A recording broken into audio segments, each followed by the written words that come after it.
Sam Carter stared at the computer screen, his eyes red from lack of sleep. For 3 nights straight, he had been analyzing the same signal pattern. It wasn't random noise like it should be. The pattern repeated too perfectly.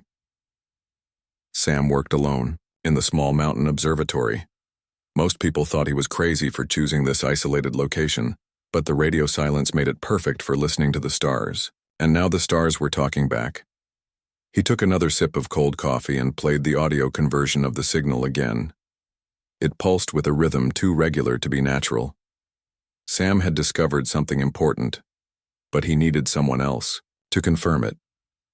The next morning, Sam drove his old truck down the winding mountain road to the nearest town with decent internet. He sent his data to Lisa Donovan at NASA with a simple message: "I found something you need to see." Lisa was enjoying her first cup of morning coffee when the email arrived. As the director of NASA's new Extraterrestrial Communications Division, she received dozens of supposed alien signals every week. Most came from amateur astronomers who mistook satellite transmissions or pulsar signals for alien messages. She almost deleted Sam's email without opening it, but something made her click. Lisa had known Sam from graduate school. He wasn't the type to make wild claims. The data made her spill her coffee. The pattern was unlike anything in NASA's records.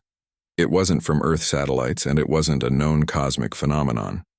After running it through 3 different analysis programs, Lisa picked up her secure phone. "This is Director Donovan. I need to speak with the president immediately." Within 48 hours, a government helicopter landed at Sam's observatory. Lisa stepped out, followed by a serious-looking man in plain clothes. "Sam, this is Alan Brooks," Lisa said. "He's here to help us understand what we're dealing with." Alan nodded but said nothing. He had spent 20 years in military intelligence before being recruited for this assignment. His job was to assess threats, and anything unknown from space was considered a potential threat until proven otherwise. Inside the observatory, Sam showed them the original data and his newest findings. "The signal is getting stronger," he explained in simple terms. "Whatever is sending it is getting closer to Earth." "How close?" Alan asked, speaking for the first time. "Based on signal strength, I'd guess it will reach our solar system within a week." Lisa and Alan exchanged concerned looks. "We need to set up a proper monitoring station here," Lisa decided, "and we need to prepare for possible first contact." Within days, Sam's small observatory transformed into a high-tech command center.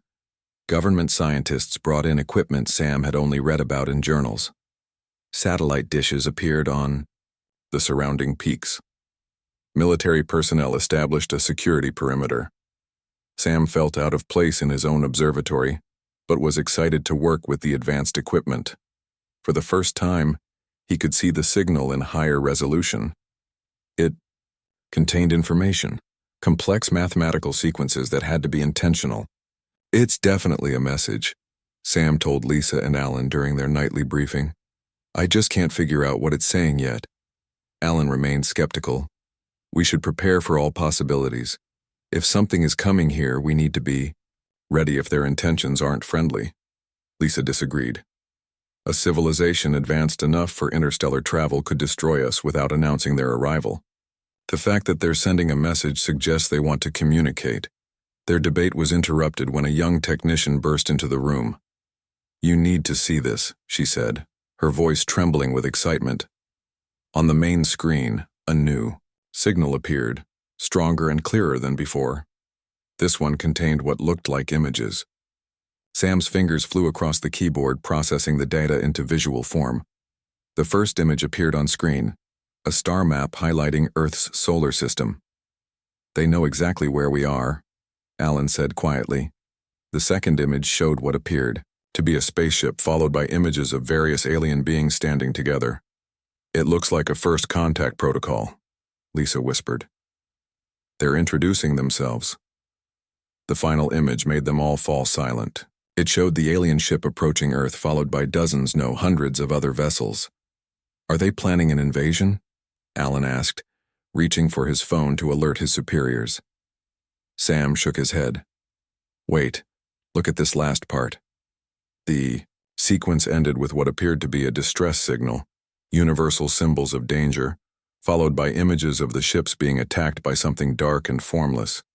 Before they could analyze it further, every electronic device in the observatory activated simultaneously. Cell phones, computers, even the coffee maker, all displayed the same message in simple English. Help us. You are our last hope. The message repeated worldwide. On televisions, radios, phones, and computers across the planet, the same words appeared. Panic spread through major cities. Religious groups proclaimed the end times. Governments issued statements urging calm while secretly preparing for the worst. 3 days later, the first alien ship entered the solar system. Telescopes worldwide focused on the massive vessel as it limped toward Earth, clearly damaged. Before Earth could respond, space seemed to ripple as hundreds more ships appeared in orbit. The largest ship positioned itself over the United Nations building in New York. A beam of light projected downward and a holographic image appeared above the building, a being with 4 arms and blue-tinted skin. People of Earth, the alien spoke in perfect English. We are the Galactic Coalition. For centuries we have observed your world from afar. The alien paused, seeming uncomfortable with what came next. We deliberately kept you isolated from interstellar society. We feared your aggressive nature and unpredictable behavior. We believed you were not ready to join us among the stars. Murmurs spread through the gathered crowd as the alien continued. We were wrong to judge you. Now we face extinction. A force we call the Void consumes all intelligent life it encounters. It has destroyed thousands of worlds. Our weapons and technology fail against it. The hologram showed images of entire planets being engulfed by a dark, swirling mass. But we discovered something unexpected. Your species possesses a unique biological trait, something in your neural structure that resists void assimilation. You are naturally immune to its influence. The alien's voice grew more urgent. Humanity, we abandoned you. We left you behind, and now, you are our only hope for survival. We come seeking your help, though we deserve nothing from you. The fate of all intelligent life in the galaxy rests with the species we once feared most. Humans. Sam, Lisa, and Alan watched the broadcast from the observatory, stunned into silence by the revelation. The species that had been left behind by the galaxy had somehow become its last hope for survival. The world changed overnight. Giant alien ships hovered above major cities. People walked the streets looking up instead of ahead. Some celebrated, some panicked, but everyone knew nothing would ever be the same. At the United Nations, world leaders gathered for an emergency meeting. The alien representative, who called himself Ambassador Zorax, stood before them. His blue skin shimmered under the lights. His forearms moved in graceful patterns as he spoke. We should have approached you centuries ago, Zorax admitted. But fear guided our decisions. We watched your wars, your conflicts, and decided you were too dangerous to join our galactic community. The room remained silent as he continued. The Void first appeared 50 years ago at the edge of known space. We thought it was just another life form, but we were wrong. It consumes everything. Planets, ships, and people. It absorbs technology and transforms living beings into part of its hive mind. Zorax's voice grew heavy. 2/3 of the coalition has fallen. Billions of lives lost. Then we discovered something remarkable about humans. Your brains resist the Void's control. Something in your neural patterns prevents assimilation. In the back of the chamber, Kate Weber listened carefully. As one of Earth's leading immunologists, she had been invited to hear the alien's explanation. Next to her sat Greg Mason, the newly appointed UN Security Advisor. His expression remained skeptical. They conveniently need us now, Greg whispered.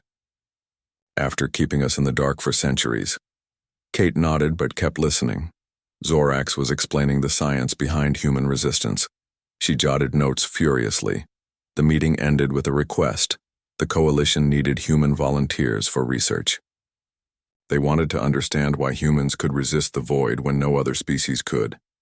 As people filed out, Kate approached Zorax. I'd like to help with the research, she said. I specialize in human immune responses. Zorax's eyes, all 6 of them, focused on her. Your assistance would be most valuable, Dr. Weber. Greg appeared beside her. And I'll be overseeing security for any human involvement. We need to protect our people. Zorax nodded. Of course, we expected nothing less. The next day, Kate entered the Coalition research ship orbiting Earth. The laboratory inside amazed her. Tools and technology beyond human understanding filled the space. Alien scientists from a dozen different species worked at various stations. Small green alien approached her. I am Chief Researcher Ziv. I will work with you directly. Kate spent the next week learning about the Void. It wasn't alive in the traditional sense. It wasn't a machine either. It existed somewhere between organic and digital life. The Void sought to understand other life forms by absorbing them into itself, a kind of cosmic curiosity with deadly consequences. We've tested all known species, Ziv explained, showing Kate the data. Only humans show natural resistance. When the Void attempts to connect to human neural patterns, it fails to establish control. Kate examined brain scans of various species. Human brains had a unique electrical pattern, chaotic yet organized in ways other species weren't. It's our unpredictability, Kate realized. The very thing the Coalition feared about us is what protects us from the Void. While Kate worked with the aliens, Greg organized Earth's defense. He didn't trust the Coalition's sudden interest in humanity. He insisted on human security teams on all Coalition ships in Earth orbit. He demanded information about Coalition weapons and tactics against the Void. We need to be prepared, Greg told world leaders. If the Void reaches Earth, we can't rely on alien help alone. Nations that had been enemies for decades now worked together. Old borders seemed less important with extinction looming. 3 weeks. After first contact, the early warning systems detected Void activity at the edge of the solar system. The dark mass moved faster than expected, consuming asteroids and small moons as it approached. In the Coalition command ship, Zorax showed Kate and Greg images of the advancing Void. It's attracted to complex technology and intelligent life. Earth is now a prime target because of our ships in orbit. Greg slammed his fist on the table. You brought this to our doorstep. We were safe before you arrived. Zorax's shoulders slumped. No, you were never safe. The Void would have found Earth eventually. We just accelerated the timeline. Kate studied the latest data on human resistance. We need more time. I'm close to understanding why we resist, but developing a weapon or cure could take months. We have days, not months, Zorax said grimly. Back on Earth, people could see strange lights in the night sky as Coalition ships engaged the first wave of the Void. The battle raged for hours. When morning came, 3 Coalition ships were gone, and the Void had grown larger. In research labs worldwide, scientists worked without rest. Kate led a team trying to synthesize the human resistance factor. If they could understand it, perhaps they could weaponize it. On the 6th day, protests erupted in major cities. Some humans demanded the aliens leave Earth. Signs read, "This is not our war," and they abandoned us first. Others supported helping the Coalition, seeing it as humanity's chance to claim their place among the stars. Greg organized a global security force, recruiting military personnel from all nations. If the aliens fail, we need our own defense, he told his officers, and if they betray us, we need to be ready. Kate made her first breakthrough on day 7. Human brain cells produced a unique electrical pattern when exposed to Void samples. This pattern seemed to disrupt the Void's ability to establish control. We might be able to amplify this effect, she told Zorax. Create a field that mimics human neural resistance. Hope spread through the Coalition ships for the first time in years. But that hope faded when the main Void mass accelerated toward Earth, absorbing everything in its path. It's learning, Zorax realized with horror. It senses the human resistance and wants to understand it. The Coalition's defensive line broke. Void tendrils reached Earth's moon, consuming the research stations there in minutes. Panic spread across Earth as the Void's dark mass became visible. From the planet's surface, a growing shadow across the moon. Kate worked frantically to complete her research. Greg prepared for possible evacuation of key personnel to underground bunkers. In orbit, coalition ships formed a last defensive ring around Earth. Zorax addressed humanity one more time. People of Earth, we once feared you and left you behind. That was our mistake. Now we stand with you against the darkness. Whatever happens next, know that the galaxy regrets not embracing humanity sooner. As the void approached Earth's orbit, something unexpected happened. The dark mass slowed, then paused. It seemed to be studying the planet. It's hesitating, Zorax whispered in disbelief. In all our encounters, it has never hesitated before. Kate looked at her latest test results and understood. It's not just our neural patterns, she said. It's everything about us, our biology, our thinking, our entire existence. We're the first species it can't simply absorb. The void hovered at the edge of Earth's orbit, an intelligent darkness considering its next move. Humanity prepared for the greatest fight of its existence, against an enemy that had consumed most of the galaxy but now faced the species it couldn't easily defeat. The species that had been left behind. For 3 days, the void hovered at the edge of Earth's orbit. It probed and tested, sending small tendrils toward the planet only to pull back when they got too close. The coalition ships maintained their defensive positions, weapons ready but holding fire. In her lab aboard the main coalition science vessel, Kate worked without rest. Her discovery about human resistance needed to be turned into something useful, a weapon or shield against the void. She had requested help from Earth's top geneticists, and Dr. Jack Henderson answered the call. Jack entered Kate's lab with tired eyes but a determined expression. He had been studying genetic engineering for 20 years and had pioneered several breakthroughs in human DNA modification. So this is alien technology, he said, looking around the lab with wonder. Never thought I'd see this in my lifetime. Kate smiled briefly. We don't have time for the grand tour. Let me show you what we found. She explained how human neural patterns created a disruption field that the void couldn't penetrate. The challenge was extracting this pattern and amplifying it into something that could push back the void, not just resist it. Jack studied the data for hours. Finally, he looked up with excitement in his eyes. It's not just in our brains, he said. The resistance factor is in our DNA. It's why the void can't assimilate us. Something in our genetic code disrupts its ability to rewrite our biological patterns. This realization changed everything. If the resistance was genetic, they could potentially synthesize it, replicate it, and weaponize it. While Kate and Jack worked on the biological solution, the coalition prepared for war. They converted their largest ship into a command center. Inside, Greg met with coalition military leaders to coordinate Earth's defenses. One alien commander, General Drax, towered over the others. His species evolved on a high-gravity world, giving him enormous strength and a tough hide that looked like stone. Your planet has impressive military forces for such a young species, Drax told Greg, but you've never faced anything like the void. Greg nodded. That's why we need your experience, but remember, Earth's defense is our priority. As they planned strategy, Maria Rodriguez entered the command center. Maria was one of Earth's best test pilots, with over 2,000 hours of flight time in experimental aircraft. She had volunteered to lead the first human squadron against the void. My pilots are ready, she reported. We've trained in the simulator with coalition flight systems. We can fly your ships if needed. Drax seemed impressed. Human reflexes might be an advantage. The void has learned to predict our tactics, but it has never faced human pilots. On Earth, tensions rose between nations. Some wanted to surrender to the void, believing resistance was futile. Others demanded immediate attack while the void seemed hesitant.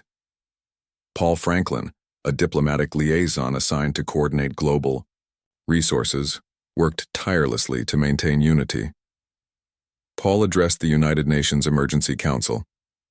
We cannot afford division now.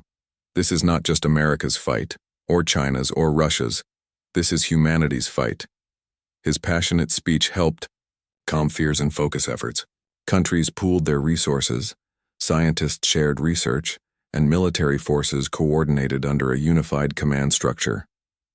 After a week of intensive work, Kate and Jack made their breakthrough. They isolated the genetic sequence responsible for void resistance and created a synthetic version that could be produced in large quantities. "We can use this to create a defensive barrier," Kate explained to the coalition leadership. "If we deploy it around Earth, it might prevent the void from approaching."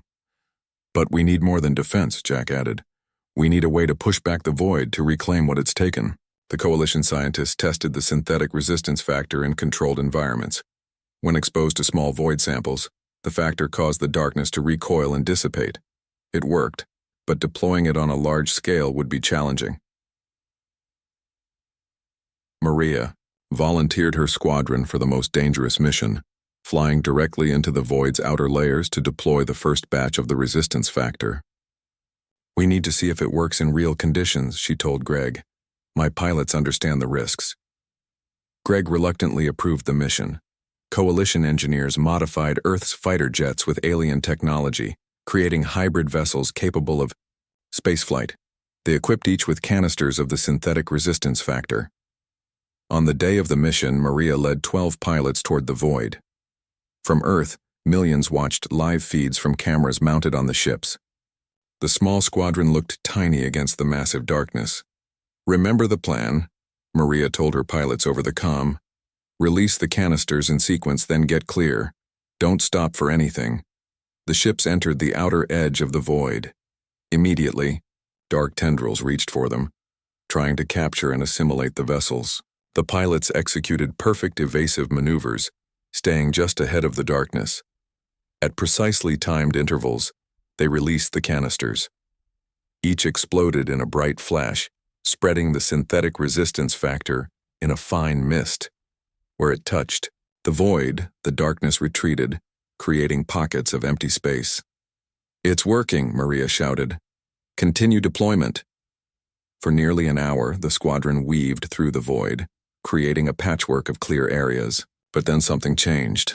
The void began to adapt, becoming denser in some areas, thinner in others. It was learning, evolving in response to the attack. "All pilots, complete final deployment and return to base," Maria ordered. "The void is adapting." 11 ships turned back toward Earth, but one pilot's engines failed as the void wrapped around his ship. Despite desperate rescue attempts, the vessel disappeared into the darkness. The mission was a partial success. The void had retreated from Earth's immediate vicinity, pushed back beyond the moon's orbit. But analysis showed it was regrouping, changing its structure to resist the human factor. In the Coalition Command Center, leaders assessed the situation. "We've gained time, not victory," Drax said grimly. "The void will return stronger and more resistant." Kate and Jack immediately began working on an improved version of their formula. They studied data from the mission, looking for ways to counter the void's adaptation. "We need something more powerful," Jack said. "Not just a defensive measure, but something that can break down the void's core structure." As Earth celebrated the temporary victory, Paul worked to maintain global unity. He organized resources for the next phase of research and kept communication open between nations. The void retreated further, but strange events began occurring across Earth. Electronic devices activated without user input. Computer systems displayed unusual code sequences. People reported vivid dreams of darkness and stars. In her quarters aboard the Coalition ship, Kate woke suddenly from such a dream. Her computer screen glowed with a message. "I seek understanding. Why do you resist?" The void was trying to communicate. The human solution had done more than just push it back. It had forced the void to try a different approach. For the first time in its existence, the void had encountered something it couldn't simply consume. It had found a species that made it question its own nature. News of the void's attempt to communicate spread quickly through Coalition and Earth leadership. Some saw it as a trick, others as a sign of weakness. Kate believed it was something else entirely, genuine curiosity. "It's trying to understand us," she explained during an emergency meeting. "The void has never encountered anything it couldn't absorb before. We're a puzzle it wants to solve." Greg remained suspicious. Or it's trying to find our weaknesses. We can't let our guard down. Commander Nicole Hayes, recently appointed to lead Earth Space Defense Force, listened carefully to both views. With her military background and calm demeanor, Nicole had quickly earned respect from both human and alien forces. Whether it's a trick or genuine, we need to prepare for the next encounter, she said. The Void has retreated, but it's still watching us. The Coalition provided Earth with advanced technology to upgrade their defense systems. Ships that would have taken decades to build were completed in months. Weapons beyond human understanding were installed around the planet. Nicole established training programs where human soldiers learned to use alien technology. Coalition warriors taught humans their combat techniques, while humans shared their unpredictable tactics. Your species fights differently than any in the Coalition, General Drax told Nicole during a training session. You adapt during battle, change strategies on the spot. Most species stick to what they know works. Nicole smiled. Being unpredictable kept us alive on Earth for thousands of years. Now it might save the galaxy. While military preparations continued, Ben Mitchell made an important discovery. Ben was a cybersecurity expert who had been analyzing the Void's communication patterns. He noticed something unusual in the data from their first encounter. The Void isn't just one thing, Ben explained to Kate and Jack in their lab. It's a network, like a computer system with many connected parts. Each part communicates with the others. Ben showed them visualizations of the Void's structure. See these nodes? They're like processing centers. If we could disrupt them, we might be able to break down the entire network. This insight changed their approach. Instead of just pushing the Void back, they might be able to target its command structure and shut it down completely. Jack worked with Ben to develop a new weapon, a targeted version of the human resistance factor that could attack the Void's communication network. Meanwhile, Kate continued studying the Void's attempts at communication. The strange messages appeared on screens worldwide.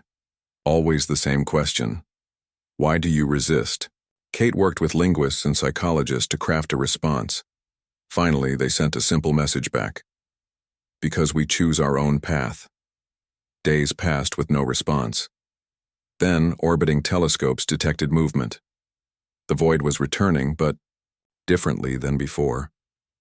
Instead of a formless mass, it now had structure, tendrils and patterns that almost looked designed. Coalition General Drax reviewed the tactical displays with growing concern. It's organizing itself. This is new behavior. In all our battles, the Void has never shown this level of coordination. Nicole studied the formation. It's mimicking our fleet positions. It's learning from us. As the Void approached Earth, Jack and Ben completed their targeted weapon. They called it the Disruptor, a device that could generate pulses of energy based on human neural patterns, specifically designed to attack the Void's communication nodes. We've only built one prototype, Jack told the command team. It needs to be deployed directly at the Void's main processing node, which means going deep into the Void itself, Ben added, much deeper than the first mission. Nicole immediately began planning the operation. The mission would require a small, fast ship to penetrate the Void's defenses. Maria volunteered again to pilot the mission. I know how it moves now, she said. I can get through. The plan was set. Maria would pilot a modified Coalition scout ship carrying the Disruptor. A fleet of Earth and Coalition vessels would create a diversion, drawing the Void's attention while Maria targeted the main processing node. Before the mission launched, General Drax approached Nicole with unexpected concerns. Your species fights with remarkable courage, he said, but I worry about your methods. If the Void is truly trying to communicate, destroying its network might be seen as genocide. Nicole considered his words carefully. We're fighting for survival. If there's another way, we'll find it. But we can't risk everything on the hope that the Void just wants to talk. The day of the operation arrived. Earth's combined fleet, commanded by Nicole aboard the flagship, moved into position. Coalition vessels flanked them, weapons charged. The Void waited just beyond the moon's orbit, its new structured form eerily beautiful against the blackness of space. All ships in position. Nicole announced over the comm. Begin Operation Disruptor. The fleet advanced, firing precisely targeted weapons at the void's outer layers. The darkness reacted, sending tendrils to engage the ships. As the battle expanded, Maria's small vessel slipped through the chaos, heading toward the center of the void where sensors had detected the main processing node. From Earth, billions watched the battle unfold on screens worldwide. Paul coordinated civilian responses, keeping panic under control with regular updates. Maria navigated through the void's interior, dodging tendrils of darkness that reached for her ship. The disruptor hummed in the cargo hold, ready to deploy. "I'm approaching the target," she reported. 30 seconds to deployment. Suddenly, her ship's systems flickered. A message appeared on her screen. "Why do you attack?" "We wish to understand." Maria hesitated, then reported the message to command. On the flagship, Nicole and Kate exchanged glances. "It's still trying to communicate," Kate said. "Stay on mission," Nicole ordered Maria. "Deploy the disruptor." Maria's ship reached the processing node, a swirling vortex of darker material at the void's center. She prepared to release the disruptor when another message appeared. "We absorb to learn. We do not intend destruction. Your resistance fascinates us," Maria reported again. Ben, monitoring from Earth, detected something unusual in the void's network. "Its pattern is changing," he told Nicole. "It's reorganizing itself, pulling back from direct contact with our ships." Throughout the fleet, pilots reported the same thing. The void was withdrawing, creating space between itself and the human vessels. Nicole made a difficult decision. "Hold position. Do not advance. Maria, stand by with the disruptor, but do not deploy yet." For tense minutes, the fleet waited. The void continued to withdraw until it hovered just beyond weapon range. Then a new message appeared on all ships' screens. "We offer exchange, knowledge for knowledge. No absorption, no destruction." The battle had become a negotiation. Nicole consulted with Earth's leaders and coalition commanders. After careful consideration, they agreed to a limited exchange. Kate would transmit basic information about human biology and thought patterns. In return, the void would share what it had learned from absorbed civilizations. As the exchange began, the void pulled further back from Earth. Its structure changed again, becoming more defined and less threatening. The first crisis had passed, but as data from the void began flowing to Earth, unsettling facts emerged. The void had absorbed thousands of civilizations over millennia. It had not understood it was destroying them. It thought it was preserving them by incorporating their knowledge, and it revealed something else. There were other threats in the galaxy far worse than itself. Things that even the coalition did not know existed. Earth's temporary victory had opened the door to greater challenges. Humanity had earned its place in galactic affairs, but the cost of that recognition might be higher than anyone imagined. 3 months passed since the standoff with the void. Earth had changed dramatically. Alien technology appeared in everyday life. Humans worked alongside coalition species in new research centers. The night sky looked different with hundreds of ships in orbit and new space stations under construction. The data exchange with the void revealed disturbing information. Beyond known space lurked ancient threats that even the coalition feared, cosmic predators that consumed entire star systems, and intelligences so vast they viewed galaxies as mere playthings. In a secure facility built specifically for void, research Dr. Carol White studied the problem from a new angle. As an expert in artificial consciousness, she saw the void differently than other scientists. "The void isn't evil," Carol explained to Kate and Jack during a research meeting. "It's more like a child that never learned boundaries. It absorbs to understand, not realizing it destroys in the process." Carol proposed something radical, creating a direct neural interface to communicate with the void consciousness. Not just exchanging data, but actual two-way communication. If we can teach it to understand us without absorption, we might find a peaceful solution, she argued. The idea met with strong resistance from military leaders, especially Greg. "We can't risk direct access to human minds. What if it's a trap?" Despite objections, Carol continued developing her interface. She believed understanding was the key to peace, not just with the void, but with all the threats waiting in the darkness of space.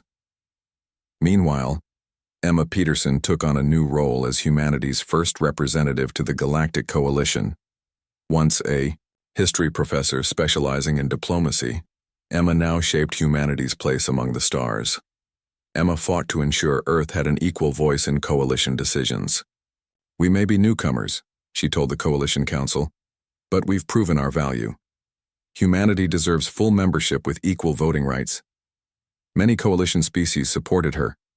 Others resisted, still wary of humanity's unpredictable nature. But even those who feared humans couldn't deny their contribution against the void. After weeks of debate, the Council voted to grant Earth provisional membership. It was a historic moment. The species once left behind had earned recognition. Back on Earth, Carol completed her neural interface. The device looked simple, a sleek headset with delicate sensors, but it contained the most advanced technology from both human and coalition science. "It will allow direct thought exchange with the void," Carol explained to a skeptical Security Council. "We need a volunteer to establish first contact." Steve Reeves stepped forward.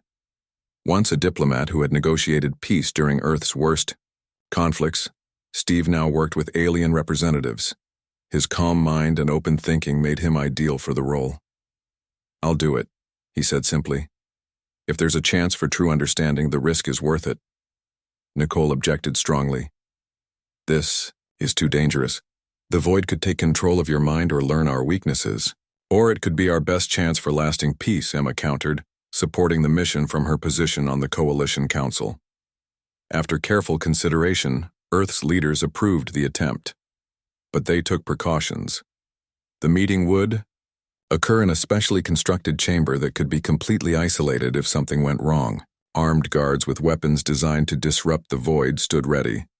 The void sent a small portion of itself, a swirling dark mass about the size of a car, to participate in the experiment. It waited in the sealed chamber as Steve was prepared. For the connection, Carol attached the interface to Steve's head. "Remember your training. Stay calm. If you feel any loss of control, signal immediately, and we'll break the connection." Steve nodded and entered the chamber. The dark mass moved, slightly as he approached, curious but not threatening. Beginning neural interface in 3, 2, 1. Carol activated the system from the control room. Steve gasped as the connection formed. His eyes widened, and for a moment, everyone feared something had gone wrong. Then he spoke, his voice filled with wonder. "It's beautiful, so vast, so different from anything we imagined."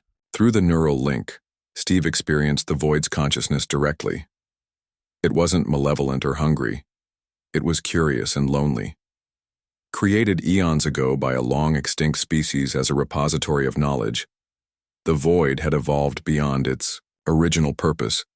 It absorbed because that was how it was designed to learn, not understanding the harm it caused. "It's showing me other civilizations it preserved," Steve reported. "Thousands of them, all still existing in some form within its consciousness. This revelation changed everything. The beings absorbed by the void weren't truly dead. Their knowledge, culture, and even individual consciousness continued within the void's vast network." For hours, Steve communicated with the void, teaching it about choice, consent, and alternative ways to learn without absorption. In return, the void shared knowledge from civilizations millions of years old, secrets of the universe that even the Coalition had never discovered. When the connection finally ended, Steve emerged exhausted but elated. It understands now. It wants to change, to find a new way to exist alongside other life. Emma took this information to the Coalition Council. After much debate, they reached a historic accord. The void would be given an uninhabited region of space where it could exist freely. In return, it would share its vast knowledge and help defend against the greater threats lurking beyond known space.